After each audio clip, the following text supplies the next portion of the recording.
The Avalanche are bouncing back. The Stars are in trouble, perhaps. And hockey, it looks like it's going dark for a couple of days. It's Thursday afternoon, and this is the hockeydebates.com podcast.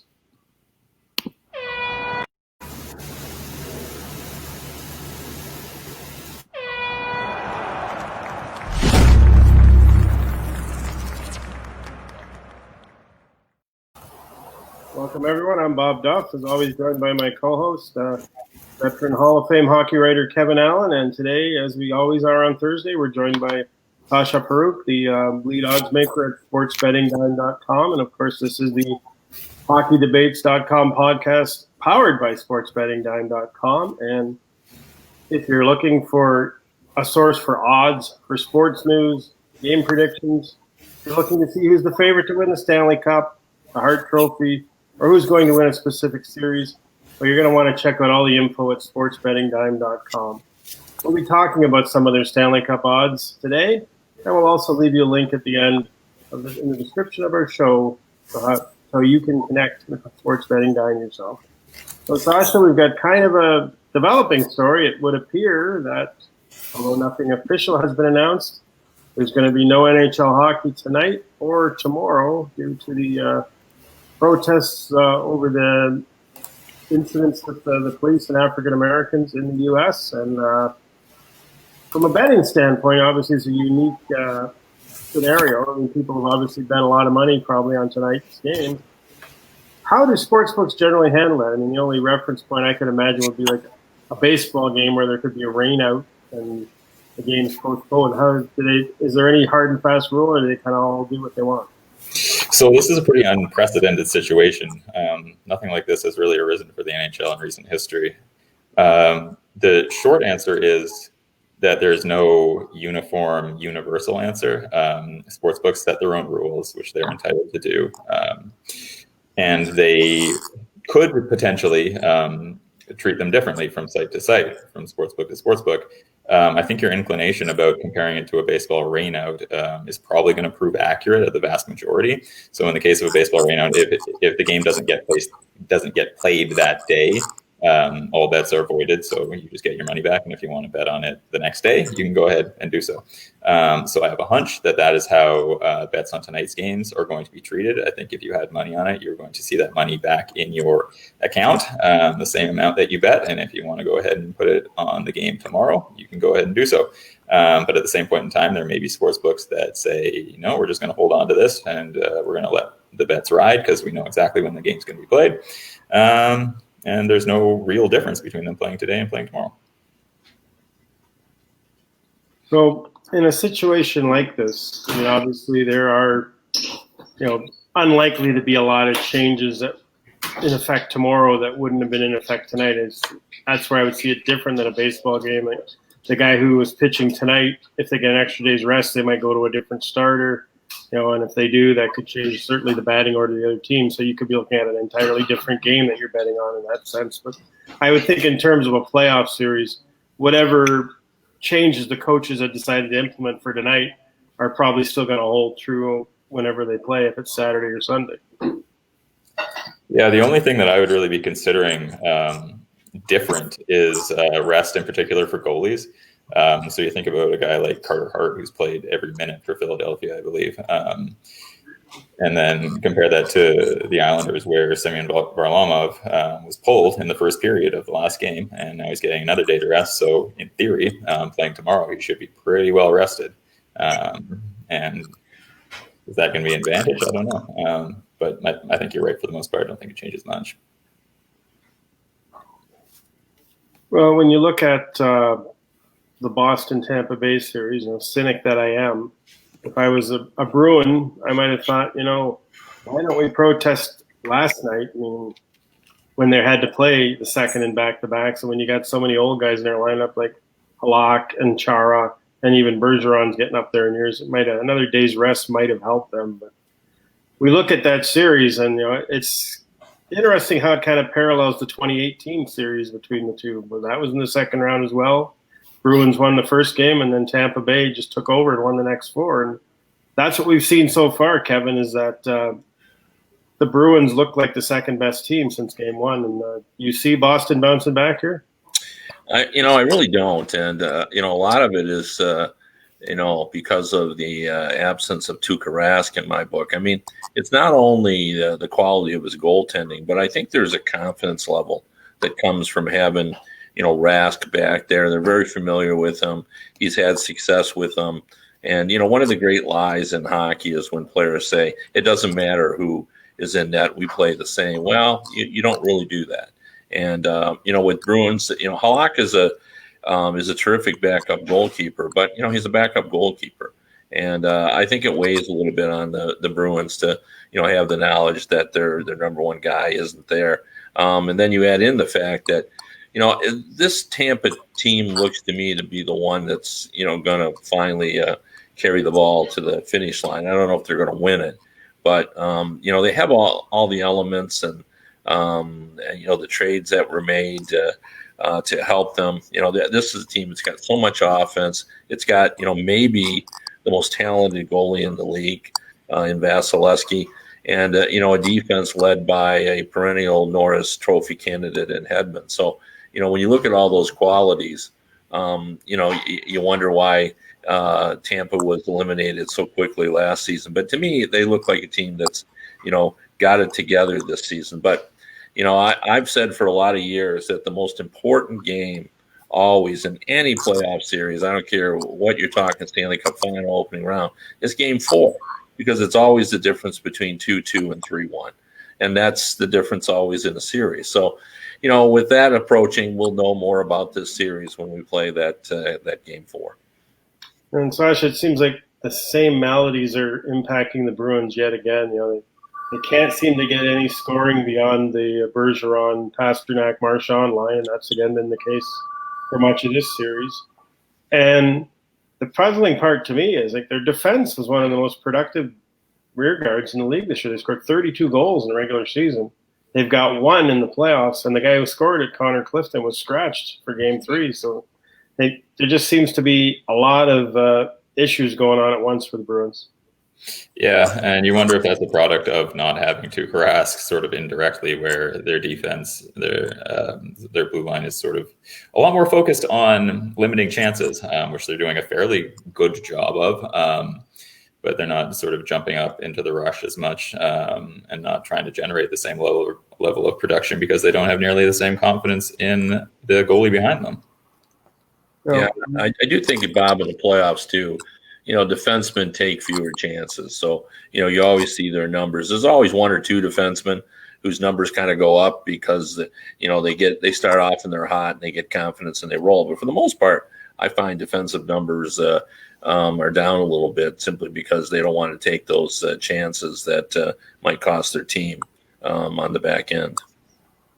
Now, with Tampa, Kevin, 2 encouraging developments for them in game 3 is they got their power play going. They had 2 power play goals in their first 20 chances going into last night, and they scored 3 and 6 chances last night. And the other thing that we've seen in the last couple of games is Nikita Kucherov starting to look like Nikita Kucherov again, and that's no room, and suddenly he's wide open and he's snapping a shot on the net. So when they've got him going, that's when their offense is most dangerous. And you're right about the power play. When the Lightning have the power play going, that's just yet another element that makes them so difficult to beat. But I like how this team looks, and I like the makeup of the roster. And I think they thought after losing to Columbus that they needed to sort of change the chemistry of the team. And I think they've done that a little bit. I think they're a little bit different than they were last year when they lost to Columbus. One of the things that really has surprised me as this series has developed, Sasha, is that the odds are still almost dead even. I mean, they literally were dead even. They both opened at -108 to win game 3. And then after a 7-1 win, you'd think Tampa would be a much bigger favorite in game 4, and yet they're opening at -105 and Boston's at -110. So the odds makers still seem to think this series is a toss-up. Yeah, that surprised me as well. If only because even if the odds makers themselves aren't going to be too reactionary and have recency bias, they should be expecting the bettors to. So I would highly expect sportsbooks that have the Bruins favored for the next game to be taking a sort of lopsided amount of money on the Lightning and opening themselves up to considerable risk if the Lightning end up winning. So I'd expect to see that money line shift in the Lightning's favor, just because I think that bettors who are sort of more prone to recency bias are going to be heaping some of the money on the team that just won 7-1 and not on the team with a very Civ-like goalie at this point in time. And as someone who likes entertaining hockey, I got to admit I've been a little worried in these playoffs to see a lot of the top offensive teams getting bounced early, and teams that play the smothering defensive style, the Dallas Stars, the Islanders, moving on. And it was kind of almost satisfying in a sense to see the Flyers beat the Islanders and the Avs finally beat the Stars, to just see that, teams that can play that up-tempo game and can put the puck in the net are going to keep playing here, hopefully. We're not going to have a return to the days of the dead puck era. I don't know if it ever get that bad again, but you know how teams like to imitate success, and if a team that plays like the Islanders wins the cup, you got to think that there's going to be a lot of teams turning toward that defensive style that they play. So the Avalanche got some good news. They won, Kevin, but it looks like they've also now lost Nikita Zadorov to injury. So that's two defensemen and their goalie gone. Can they survive these losses and still get by Dallas? Well, I think against Dallas, but I think even if they do get by Dallas, and that's certainly not a certainty, but it certainly reduces their chances of winning it all. I mean, those are key players, to say the least. But the Nathan MacKinnon is such a dynamic player that he's capable of lifting this team, and even when they were down 2-0, and because it was Dallas, because I've watched Colorado all season long, I didn't feel like they were the same style of underdog that history says they are when they're down 2-0. I fully expected that they were still favored to win Game 3, and I would, see them as being favored to win Game 4, and then we're going to have a series again. So, as the injuries mount, it becomes a bigger hill for them to climb. But they're still a talented team, and they're still a team that can move the puck up the ice in stylish fashion. And I'll tell you, one of the things that's amazed me most by the playoffs is how many goals Dallas has been able to score. Particularly in the series. I mean, they have struggled all season long to score goals, and all of a sudden they're playing a run and gun series against the Colorado Avalanche, and they've held their own. I mean, they scored. They lost, but they scored goals still. So it's going to be interesting. Like, I give Dallas credit for playing the way they have, and I still think they could win it. But I certainly wouldn't count out Colorado even being down in the series 2-1. Puzzling last night was to see that we had the top two regular season defensive teams in action in terms of goals against in the Bruins and the Stars, and between them they gave up 13 goals last night, Sasha. I mean, like Kevin says, this Dallas team that we're watching now doesn't look like the Dallas team we watched all season long. Like, they're scoring tons of goals, but they're also giving up quite a few now. I imagine some of that has to do with not having Ben Bishop in the net, but what do you see? Do you see anything different in the Stars, Sasha? Are they playing a different style? Are they trying to do things that they don't normally do? I think so. I think they're playing a slightly more open style. I also think that they were the victim of some bad breaks and bad bounces last night. And I wouldn't be surprised if we saw them sort of revert back to their regular season, more defensive style of play now that they've actually lost a game playing the way that they did. I think it was probably a case of them getting extremely confident based on the way that they have been able to run up the score the last few games against the Flames, and then again in the first two games against Colorado. I think that they started to see themselves as a different team than what we saw in the regular season. Basically, sort of what had worked for them and what had gotten them a top 4 seed in the Western Conference. And I'd be very surprised if the style of Game 4 is nearly as open as the style of Game 3. Yeah, it'll be interesting to see how that series progresses. I mean, Dallas kind of went the opposite way against Calgary. They struggled to put the puck in the net at the start of the series, and then it was like they couldn't miss for the last 3 games. And they scored, and ever since then, they just seem to score and score and score. And they do have some, you got Tyler Seguin, you got Jamie Benn, you got Alexander Radulov, and you look at that defense. I mean, Miro Heiskanen might be one of the best kept secrets in the NHL. I mean, just dynamic defenseman, Kevin.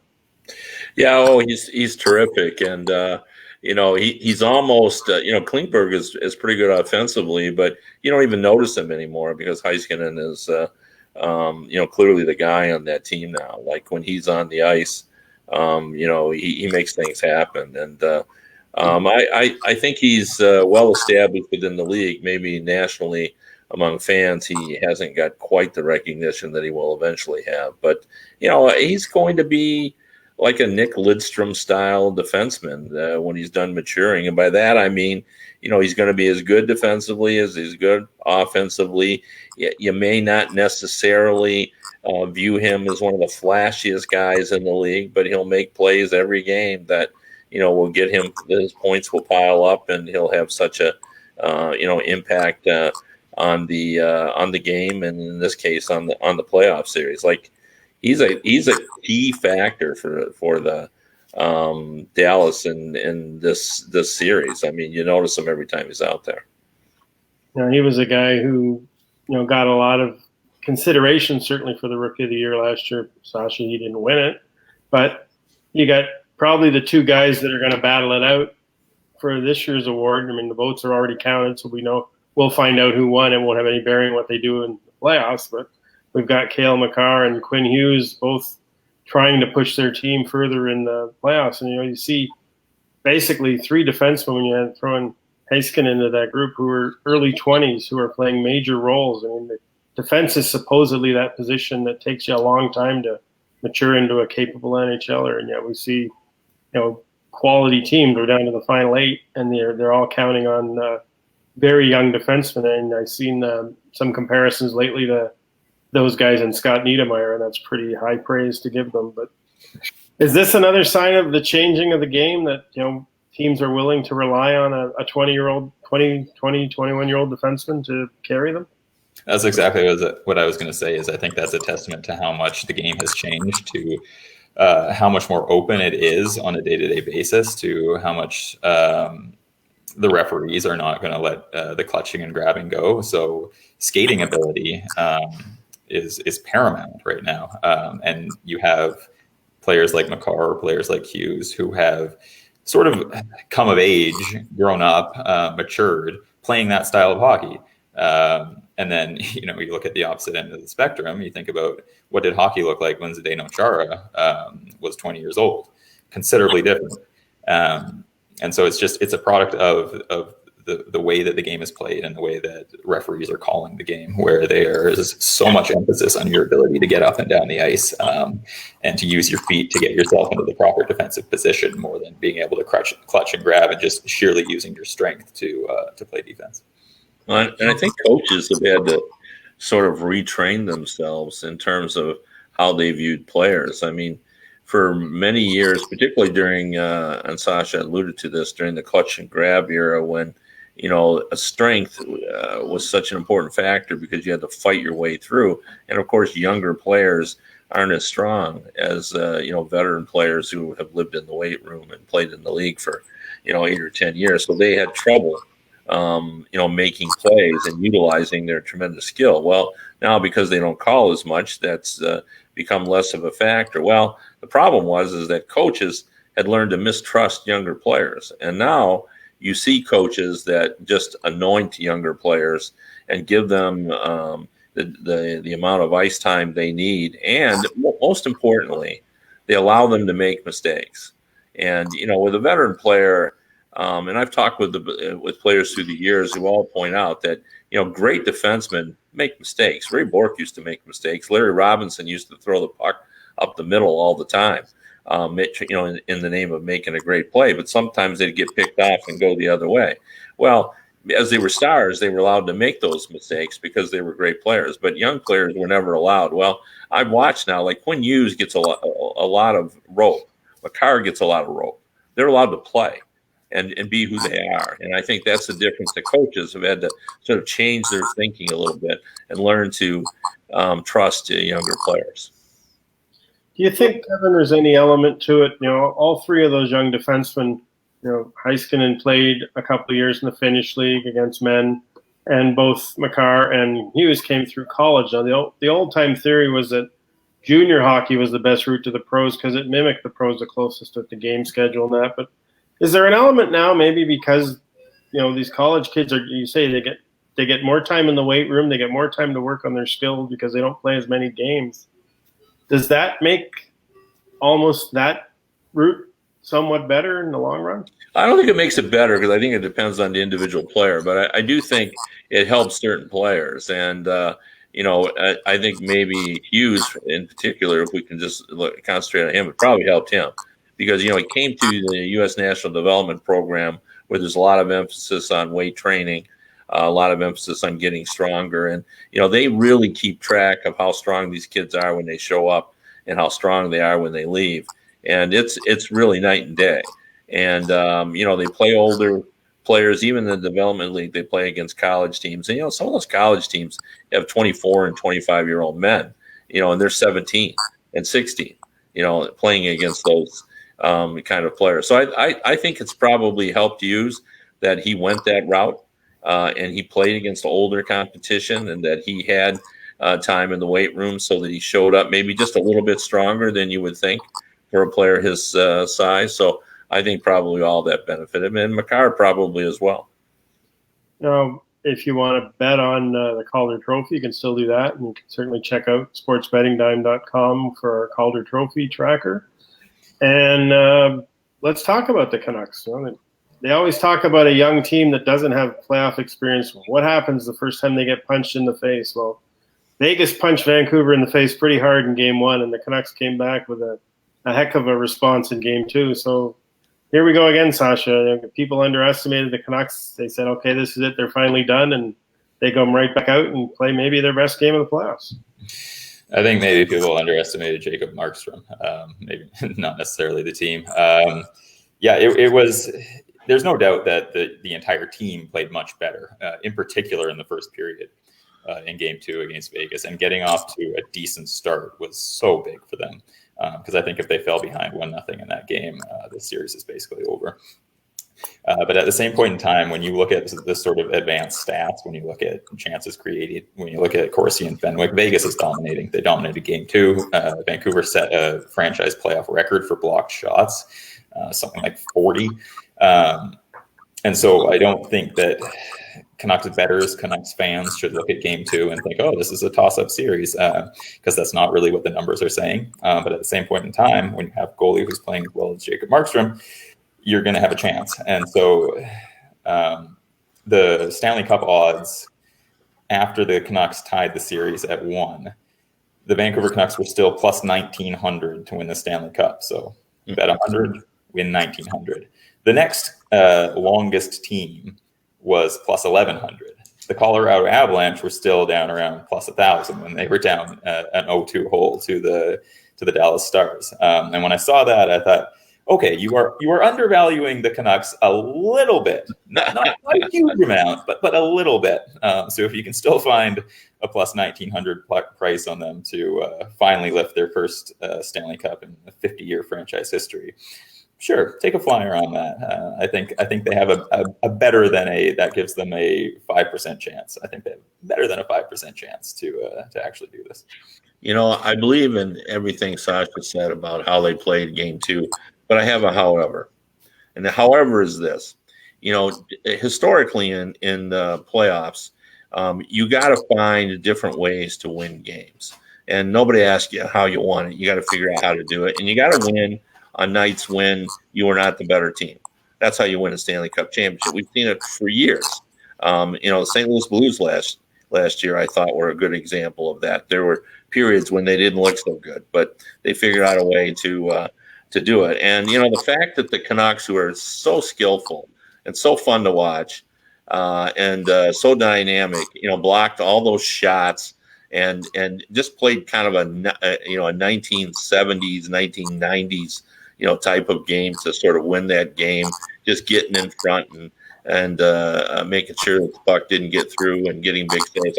I was real impressed with that. Now, can you do that enough times in this series to win the series? That remains to be seen. But I thought it was meaningful that they found a different way to win, and it wasn't always just about their skill, although they had some pretty goals, to say the least. And what I would say is, if they could come back and win this, Elias Pettersson would be a good roll of the dice for a Conn Smythe, because if by some miracle they could win the cup, boy, he's going to have a ton of points and he's going to look great as a candidate.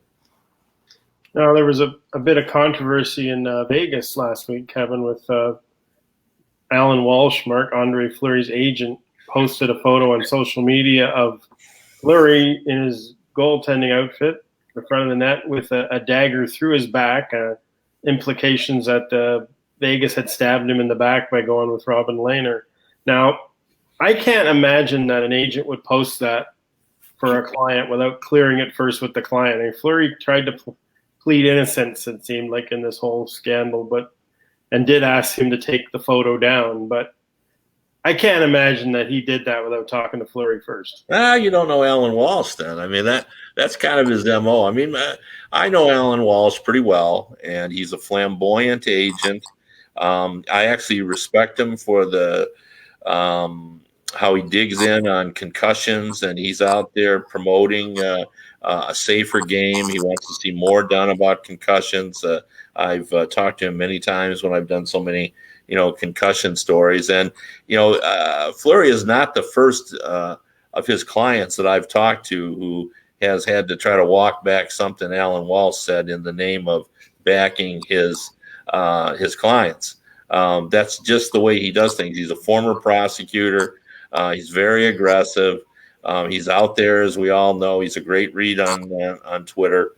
And I wouldn't be surprised that he did that without Fleury's permission. And knowing Fleury the way he is, I bet he was mortified when he saw it. You can imagine what teammates.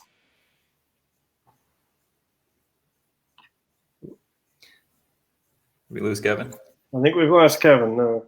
So how would that, and then something like that, if you're betting on Vegas, should you be at all weighing that when you decide to bet on a controversy like that? It seems to have come and gone pretty quickly. There doesn't seem to be lingering. So is something like that ever something you should take into account when you're placing a bet on a game? I'm not going to say it never is, but I think the way that Fleury himself handled it is going to make me sort of pretty at ease if I'm backing Vegas. If it was Fleury himself who posted the photos, then I'd be pretty worried about sort of division in the locker room. But the fact that he asked for the photo to be taken down and he's not making any sort of issue about it, I think speaks to sort of his maturity. And the fact that Vegas is not, there's no sort of dissension in the ranks. And Kevin's back. And a little power outage there. Just blipped off. It's 90 degrees here in Michigan, and apparently the power companies can't handle all of the use of our air conditioners. So we haven't touched on the Islanders and the Flyers much yet. Kevin, I know I think we both have a soft spot for the Islanders. We're big Barry Trotz fans. They kind of got punched in the face the last game by the Flyers, so now we wait to see what their response will be. Now, the Flyers, to me, are a team that seems to be a little erratic, and it could be because they do rely on a lot of young guys. But you look at the series of Montreal, when they looked good, they looked very good, and when they didn't look good, they looked very bad. So they seem to me to be a team that could be had by the Islanders. Well, I agree with you. I mean, I think I went back and forth about who I was going to pick on that because, I think the Flyers are for real. They've got all the elements that you need in order to be successful in the postseason. But, they are, because they're inexperienced and playing these big games, and they've got a very young goalie. They are a bit of a Jekyll Hyde in terms of, their performance level. So, I don't think we've seen the last of the Islanders. I mean, they're really consistent in what they can do. I mean, they can shut you down. They can deny you shots. and they can make it hard for you to score goals. And they're going to do that, every game. And occasionally they'll have a blip like they did early against the Flyers. But, they were, as that game wore on, they were better and better. So I think this is a pick'em series, and I think it could go, 7 games. With this series, with the Islanders and the way they can play defense, Sascha, is this the best of the 4 series if you want to play an under bet? I don't know. Based on the way that last game went, and odds makers know who the Islanders are, so you're looking at an over/under of 5 now in basically every Islanders game, and that harkens back to the early 2000s when basically every NHL game had an over/under of 5. But that's very rare to see nowadays. It's going to be 5.5, 6, 6.5 for the vast majority of games in the regular season. And I think to some extent, odds makers are still expecting to see a slightly different style of playoff hockey, because even up to this point in playoffs past, you still saw it get a little more tighter checking. You still saw refs calling it a little closer, but that really doesn't seem to be happening too much this year. And the sort of regular season style of play is very much spilling over into the playoffs. So I'm pretty hesitant to play under bets, especially with a number like 5, because basically, if both teams score twice, you can't win. You can push, but you can't win. And that seems like the most likely outcome in most of these playoff games, even the ones involving the Islanders. Well, in terms of over/under, we're going over our time, so it's time for us to say goodbye. And thanks for joining us on the HockeyDebates.com podcast today, and learn a little bit more about who to bet on in the Stanley Cup playoffs. If you want to find out even more in-depth knowledge, go to sportsbettingdime.com and check out the NHL expertise they offer. We'll be back again on Tuesday, and thanks to everyone for joining us. Thanks.